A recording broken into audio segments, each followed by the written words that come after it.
So the next speaker I have the honor of introducing to you is Dr. Sangeeta Luthra. She is an anthropologist and an educator. She has taught cultural anthropology, gender studies, and cultural studies. She researched women's empowerment and development with a special focus on NGOs in urban northern India. Her research includes women's development and empowerment, feminist theory, cultural policies, cultural politics of development, and most recently Sikh American institution building in a post 9/11 period.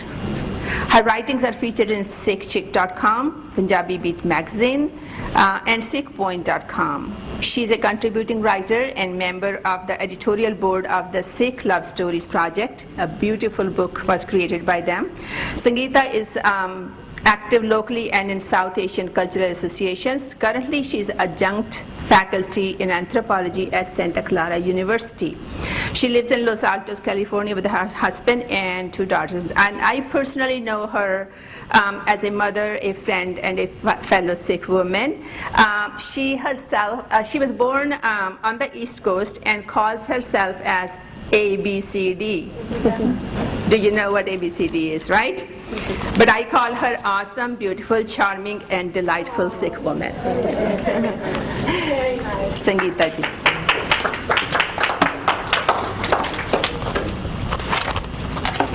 Just need a minute to... No, you're good. You're good.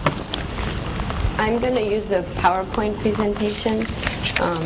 Hopefully that'll keep me focused. And maybe I can do it here. Anji? Okay. 2 questions which I thought they were kind of simpler. Oh, it didn't fall. Turn the lights off.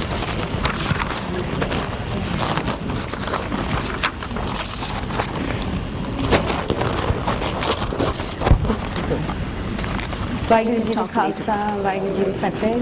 Thank you for the organizers and for everyone who's spending their afternoon here listening to all these wonderful talks. And hopefully my talk will kind of resonate with things that other people have said.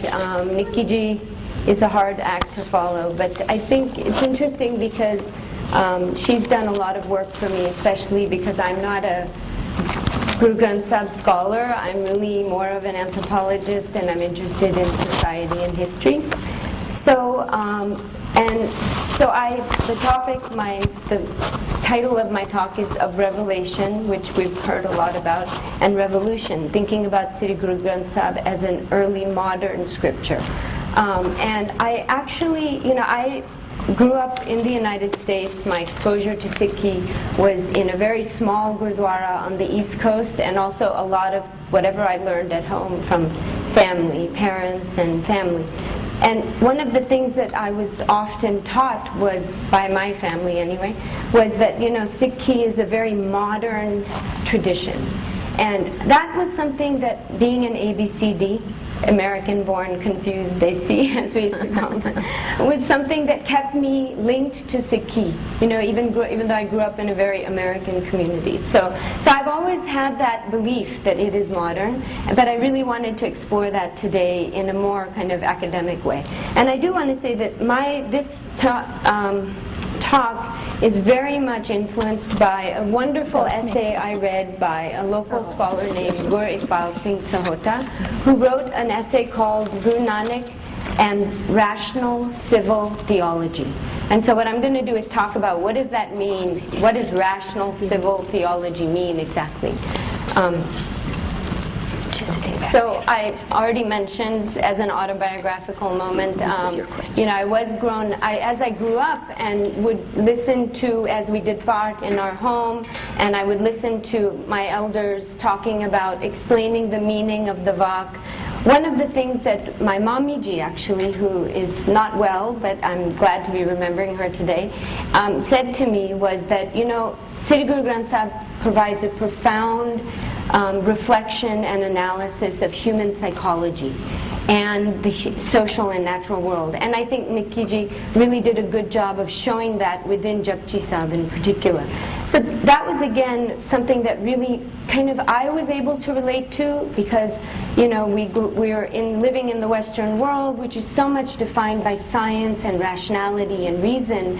And my Momiji used to always say that the gurus were so analytical. They were scientists in their own way. Gopal Singh Sahota, one of his work is really to study the role of reason, that is rational thinking and analysis within the tradition of Sikhi. So that's kind of how why I decided to talk about this topic. And I found that this idea of Gurbani being analytical felt very appropriate to me. Also because if we think about it, the word guru means that he who or she who, pushes away darkness, I think. And so, that what is science and what is learning and what is rationality? It's motivated primarily by a desire to learn and to kind of explore and analyze. And what is a Sikh? A Sikh is a person who's supposed to be a disciple, a student, one who's always questioning and analyzing and being self-critical and trying to really grapple with the world, not assuming that they have all the answers. So for me, there's a real synergy between the way we think of modern science and what the gurus themselves were doing in their work and in their Bani in particular. And so revelation, we all kind of know, the value of revelation in Gurbani, and certainly for Guru Nanak Dev Ji. And again, I don't think I have to talk about it too much. But one of the things that I was taught, and if I'm wrong, please correct me, but that after Guru Nanak Dev Ji did have his mystical experience, one of the first things he uttered was "Na koi Hindu, na koi Musalman," and that utterance was, in a sense, a way for him to negate social differences in order to get beyond those social differences. And I think lots of people today have talked about this being a core value of Sikhi, to find that universality, that human experience that goes beyond Sikh, Hindu, Muslim, whatever. So, that is part of what I think of as not just the revelation, but where the revolution of Guru Nanak really starts. So that's the revelation side of it. And again, this concept of universality, which is such an important theme, both for this conference, but I think is really at the heart of Sikhi. If there's a value this morning at this panel, people talked about, well, what are the core values we want to pass on 500 years from now? I think universality is one of them. Humanism is one of them. This is also a very important part of Sikhi, obviously. And here I just, when I was thinking of revolution, I always think of this Sakhi of Guru Nanak Dev Ji in Banaras, throwing the water towards his fields as opposed to, the sun. And again, it was not just through Bani, but through action, which again, Nikki Ji talked a lot about Karam, that it's not enough just to sit and read the Guru Granth Sahib and understand it, but to actually live it. So we see this kind of revolutionary theme, which really I believe is very important. And again, this morning when I was listening to the panel and we were talking about change versus preservation, this is something the gurus embraced change. They actually sought out change. And so we really need to, of course, preserve the core of our values, but not be afraid of change, and not see change as something that's always something to be fearful of. And actually, we aren't afraid of change. You all left India and came here, so by that very fact, all of you are kind of, almost participating in Guru Nanak Dev Ji's courage to leave his village and family and home and spend so many decades away from the comforts of all that to engage the world, to engage people who were different from him. He wasn't afraid of that, and neither should we be afraid of that. So now I want to go back to kind of what Guru Iqbal Singh Sohota really describes as this rational civil theology. I was really fascinated by this because I study a lot of politics and I teach about politics. And so, one of the things that he talks about in his paper is he says that, the theology of Guru Nanak Dev Ji was really rooted in a concept of immanence. And I'm not a philosopher, so I'll explain it in simple language. And I have a quote here from him. He says that Guru Nanak Dev Ji first established the immanence of the absolute, and then the impossibility of ever containing the absolute with any particular language, symbol, or image. And that's what Mool Mantar is kind of really conveying, that what is Vaheguru or the absolute, that which is everywhere yet beyond us, part of us yet greater than us.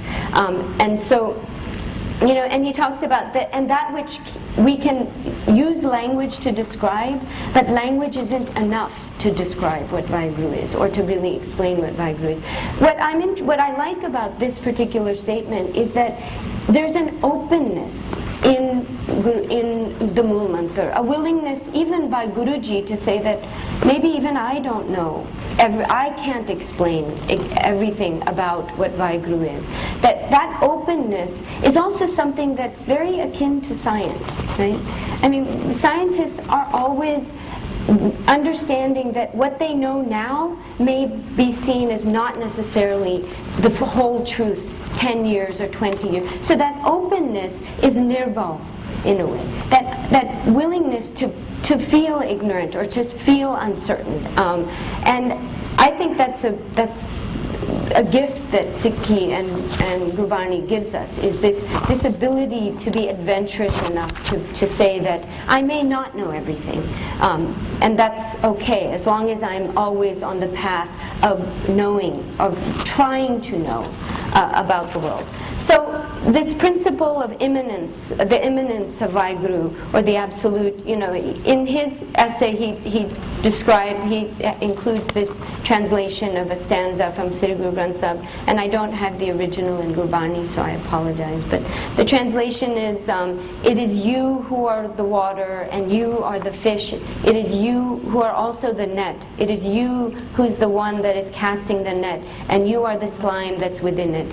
And the point is that immanence, this idea that the divine, as Ekonkar Kaur also mentioned, is everywhere. It's within us. It's in the world. And this is a theology, a very kind of Sikh theology, that we have to recognize that divine in us and outside of us, and that it's just permeating all around us, and not think of it as something separate and distant from us.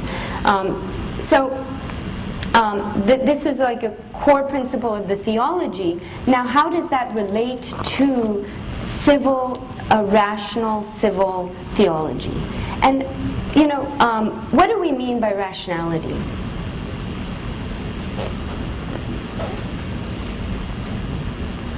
Cause and effect relationship? Yeah, looking for cause and effect relationships. Great. That's one of the core activities. That rationality is an English word coming from Western philosophical traditions, but it was basically coming at a time when people were saying that, maybe not all knowledge is received from the Bible, and maybe we as human beings, being endowed with the ability to see, hear, speak, think, and analyze, to perceive the world, can also understand it and understand cause and effect. So that knowledge suddenly, at the moment when the scientific revolution happens, people are shifting from this assumption that all knowledge is within a certain scripture to the assumption that, well, actually as humans we've been given tools to actually explore and create knowledge for ourselves. And I know that in the West, there's this often kind of false duality created between science and religion, but I think the Gurus went way beyond that. And so the point of immanence is that we are able to constantly explore our world and understand our world, and kind of be rational. And so, in a sense, what Sahota is saying, and I think many of us also already intuitively know this, is that the Guru's engaged in cause and effect all the time. Even within Japji Sahib, Guru Nanak Dev Ji, and you, Nikki Ji, was also talking about, this desire to question what people are doing and to ask people to question themselves about what they're doing. Again, there's this kind of very interesting synergy between the way a scientist works and the way that Guruji presents his understanding of the divine. So I just put this picture in there because I love it. I really like this image of Guru Nanak Dev Ji because it's so different from most of the images that we see, and it relates to what Nikki Ji was talking about Guru Nanak Dev Ji as being a person of action and karam and work and exploration. The images I grew up with of Guru Nanak Dev Ji were of someone who sat very still with his eyes half closed. And then I saw this picture in my husband's Tayaji's home in Chandigarh, and I said, "Can you please send that to me?" And I really liked it because it just invigorated me. This is Guru Nanak Dev Ji, the explorer, the person who's, again, going out into the world, leaving everything that's comfortable, and really wanting to engage with the world, engage with people who he'd never met, who he wouldn't have met if he hadn't made that choice. For me, this represents really what as Sikhs, what our civil philosophy is. That is a philosophy that is about engaging with others, that is very pluralistic, that is willing to respect other traditions, to treat people with respect first. Always start with that position of respect and tolerance and understanding and compassion. And he embodied this in his life because he was willing to leave Punjab, and he traveled all around the world. In fact, many of the Gurus did. Even Guru Gobind Singh Ji, I didn't realize this when I was a child, but as I read about his life, he lived most of his life outside of Punjab. This is a man who was born in Patna Sahib in Bihar and eventually died in Nandir Sahib. And this is a person who was much bigger than just Punjab. And the Gurus, in a sense, saw that. They really were much bigger than Punjab. I'm Punjabi, yay, very good. But it's very, I think we forget how just, as you said, how beyond their own times they were in terms of really willing to reach out to a larger humanity. And that's my addition to the core values, is this kind of core humanism within the Guru Granth Sahib. So, all of this. So one of the things that Guru Iqbal Singh Sahota is trying to point out is that, for Guru Nanak Dev Ji, theology was always connected to dealing with the problems of his age, dealing with the problems of conflict that were happening around him. How do you resolve conflict? How do we find a way to live together better? And creating institutions like that the Gurus after him created, Langar and Sangat and Pangat, these are all ways to push us beyond just meditation into activism, seva. Seva is Simran, as someone said earlier. Simran and seva are very similar things.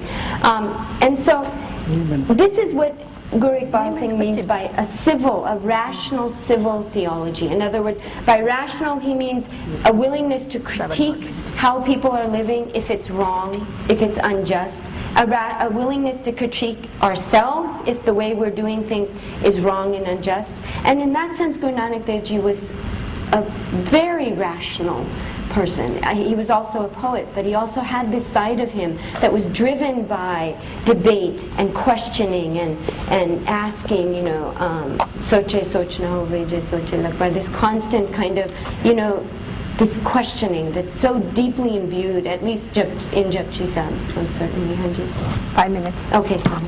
So I'm going to wrap up. And that questioning led him to his social agenda, which was to demand that we see each other as equals, to demand that we see each other with compassion, and to build institutions that encourage us to do that. Why do we sit together and partake in langar together?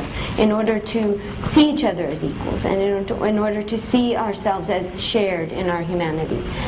a very, very, in my view, progressive and pluralistic vision of how the world's social life should be organized. So just to summarize, is Sri Guru Granth Sahib Ji a modern scripture? And I would say that it is, and for these reasons. First, it's a plural, it embodies the principles of pluralism. I mean, the Gurus had the choice of including the writings of non-Sikhs or not including, and they chose to include the writings of non-Sikhs. I mean, it's fair to say that though all those people shared in the Guru's vision of the divine, as well as shared in the Guru's vision of society. But still, just to have the name Baba Farid and Namdev within the context of the Guru Granth Sahib is, every time I see that, I remind myself that we are being told to be pluralistic. And what does it mean to be pluralistic? To be willing to understand, as the morning panel also really did a great job of talking about, that there are multiple paths to the same goal, and to be tolerant of that. And so it's a pluralistic text in the fact that it includes all of these different people coming from all these different cultures or subcultures. It is poetic, of course. And I think even the use of poetry, of rag within the Guru Granth Sahib, is itself a kind of, it's pushing us to reflect on our own interpretations, because music is a very personal experience. And so when we listen to music or listen to poetry, we're being asked to be actively involved in interpretation and reflection, not just to be receivers of knowledge, but to be gaining that knowledge for ourselves through our active kind of engagement. Then the third element of the Sri Guru Granth Sahib, of course, is universalism, humanism, which is a very modern value. Humanism, human rights are something we associate with the United Nations, but the Guru Sahib was already pushing us to understand human rights and think about human rights. And of course, the final one is rationality, reason, and skepticism. To me, Guru Nanak Dev Ji was just wonderful in the way he was a skeptic. Everywhere he went, he listened to people, but then he also made them rethink what they were doing. Just by this kind of very humorous but gentle, but also very skepticism, right? I mean, come on, if the water can get to the sun, of course it can get to my fields. Right? That skepticism is what science is all about also. And so, modern science is based on empiricism, our physical experience of the world, which we then translate into understanding. And I think that I don't need to say any more about that, because Nikkiji's discussion of the last body really explains how Guruji himself understood that we could only achieve the Sachkhand by also being in contact with the material world. And then just the pursuit of knowledge, and finally, to gain knowledge is to move beyond one's ego, as IJ Uncle talked so eloquently about, that we need ego, but to really learn something new, you have to be willing to say, I don't know. And that's something very difficult for me, and I'm sure for all of us. So, Waheguru Ji the Khalsa, Waheguru Ji ki Fateh.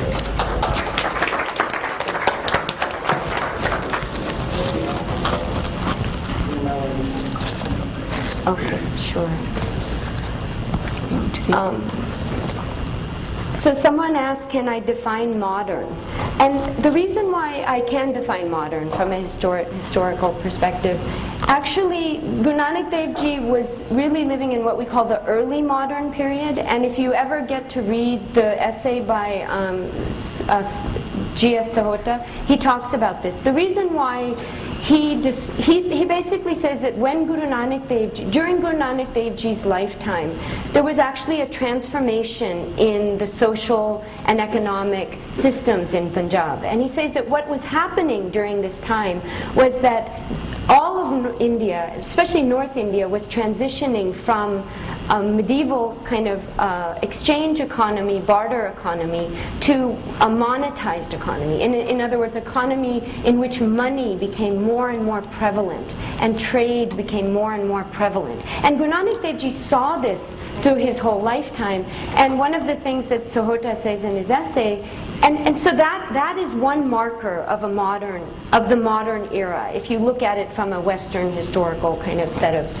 characteristics. So one of them is this shift from non-monetized to an increasingly monetized money-based economy. And Guru Nanak Dev Ji was very ambivalent about this, because to him this was not always a good thing. But what the other thing that happened during this period is that the monetization of the economy and of exchange and of the way people worked and paid for things and exchanged things led to greater urbanization also at this time. And he witnessed this as well. And that's also a marker of kind of the modern period, was a shift from the feudal rural structure of society to people leaving some of those spaces and moving into what were towns, which eventually became more like urban centers. They're not like the cities we have today, but they were a marked shift in the way that the whole region, you know. And if you think about it, the Gurus themselves participated in this by creating Amritsar, which eventually became is kind of both a spiritual center and a center, a commercial center for Punjab, were kind of participating in this. And so they really were more early modern than they were medieval in some respects. For me, I think that's a very interesting insight that I got from the essay. And again, really, this is not my original insight. I really want you to understand that it's his work. But I just thought it was an interesting thing to share because, again, I think that especially for our youth, it's really helpful for them to understand that our faith really has all of the ingredients to be very copacetic with the modern world, and we can still preserve these deeper core values of humanism and truth and justice, which which obviously we should not let go of. So. That was my question. Okay. I was just trying to figure out, are we still in modern? Are we still right now in postmodern? Because first Yeah. it was in modern. Right. Are we still modern then? Well, Postmodern? it depends. I mean, it depends on who you talk to. That's a very long conversation, but yeah, some people would argue we're in a postmodern period, but a lot of the things that shape our society today, the role of money, the way that we trade, the way that shapes our lives in terms of jobs and the fact that we have to move around the world for jobs, that was happening in Punjab too. Not at the same scale, but it was happening. His main point is that during Guru Nanak Dev Ji's lifetime and during the lifetime of the 10 Gurus, the lifetime of the maturation of Sikhi, this was a major transformation in terms of the economics and politics happening. And the Gurus were very savvy, they understood this, and they were, I think a lot of their ideas about social reform were in response to that. So. Thank you so much. I think the world we live in is Guru Granth Sahib is very relevant in it, and every single word that's there, we can live by it and be the amazing, amazing human beings we are supposed to be. So I have a lot of hope by listening to all of you, especially you two, that our fellow Sikhs, they have developed such depth of personal knowledge, personal wisdom through self-study of Sri Guru Granth Sahib, through reflection and finding the pearls of wisdom in it. It's not easy to do. And of course, His grace, that I too one day will be blessed with wisdom and grace and the love of Sikhi that we have. And yet you guys are so humble. It's just incredible. So it was my honor to introduce both of you. So I'm going to turn it on to next session to Gurinder Pal Singh Ji. But before I do that, I want to point out to the chart, the poster over there from Sikh Lens and Jakhara. There is a film festival especially for special discounts to children and families, so you can go to bayareasikhlens.com and please participate. It's not easy to work in your free time on Sikh related issues, and most of the people who work on Sikh issues are volunteers. They do full-time jobs and then they do some work, so support as much and benefit from the wisdom that's created every day by volunteers. So thank you so much, Sangeeta ji and everybody. And next session is Gurinder.